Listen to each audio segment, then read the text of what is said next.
Merry Christmas, they fixed the dog AI. I can't believe what I'm seeing on Global Labs. I have the patch notes I want to talk about on the screen right now if you want to pause and read them over. The takeaway is he has a defined behavior now, and you can expect him to do the same things every single time you tell him to. And I'm going to explain what those things are in this video. But if you don't want him to use any of the new tricks that they added in the rework, then you can just use command guard, and he will do everything the same way as he used to do, with the small exception he's going to start his traps directly in front of you like you saw there, instead of just off to the right. So you'll see in the description for command attack, the Heilang effect is applied when there's a designated target nearby, even when Tamer uses her skills. So command attack with something in crosshairs, or just casting the skill with the Heilang effect with a target in crosshairs, is going to set that target as the designated target. So you can see me using all the different traps that we've got, all the ranged Heilang effects on these dummies, because I'm reassigning the designated target every single time I target a different one and then launch the skill. And you can start these skills a little faster if you switch to succession. So you lose Howling, but in exchange for that, Void Lightning, Surging Tide, and Roaring all do their traps just a little bit faster on the target if you're in succession versus Awakening. If you are an Awakening, then you can use Beast Rampage, and you'll see that the dog teleports behind people when you use Beast Rampage.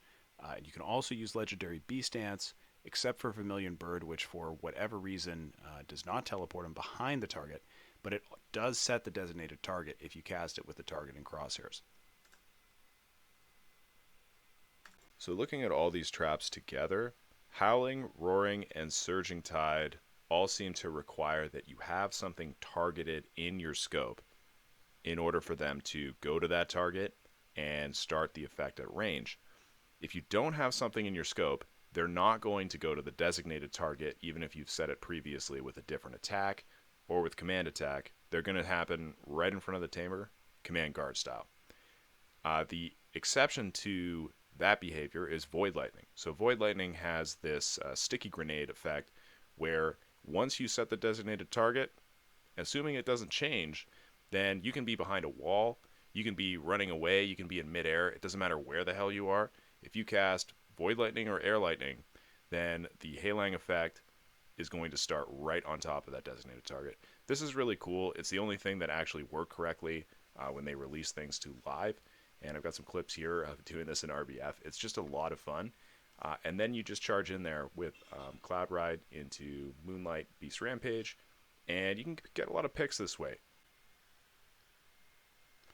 On live, you basically couldn't use Surging Tide and Roaring Trap consistently one after the other, or vice versa. So he would pretty much do what he used to do with old Howling pre-rework, where he'd get stuck in the animation, and then he just couldn't do anything for a while. They fixed that, so I'm really looking forward to testing this stuff out on live servers now that we have Void and Howling and also Surging Tide and Roaring Trap, which are going to work consistently and not just bug out and not do the attack, or do that really annoying thing where they would do the trap, but then there would be no CC until last hit, which, yeah, it worked off cooldown as well, but it was basically useless because there's like a 5-second delay between starting the skill and possibly catching someone in a stiffness when the dog's already been sitting there for 2 seconds. It pretty much was never going to happen. So now these are more responsive skills. They're even more responsive if you use succession, and I just think this is going to be a ton of fun to mess around with, and people that are really good at the class, or who just have cracked mouse accuracy that re-roll to the class, I think are going to have an absolutely great time finding ways to use this skill in large scale, medium scale, and small scale, even in 1v1. So I'm really happy about it. I'm excited to figure out exactly what we can do with it. And even just using Void Lightning, which you can see here, has been tons of fun. I'm a fan of the tree climb change, just because, as you can see in a couple of these clips here, the protection is so smooth compared to old tree climb, and it's very dynamic. Right after you finish tree climb, instead of just sitting there in a linger, waiting for your cooldowns to come back and watching idiots just like attack you for no reason, even though they should know you're an iframe, you can just do something right away. So it's this on-demand iframe now, as opposed to being a bait for dents, which, frankly isn't exciting to anyone. Just like the dog doing random CCs isn't exciting to anyone, and I wish they'd taken that out, frankly, and given us all this in exchange. But I'm stoked on what they did. Now, all that said, I don't consider myself to be a very good tamer, very good at PvP in general.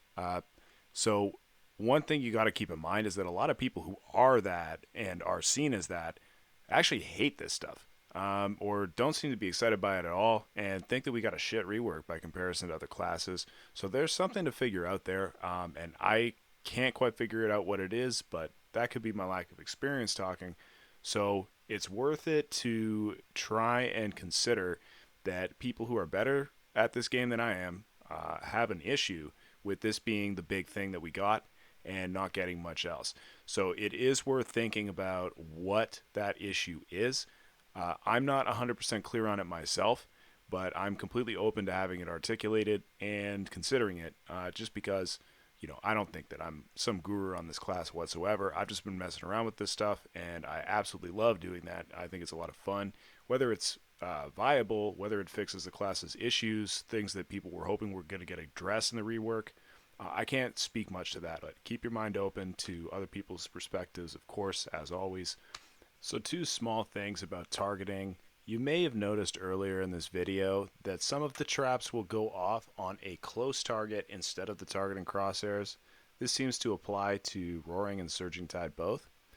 And secondly, you have to be careful which Heilang effect skills you throw if you don't want to interrupt your traps.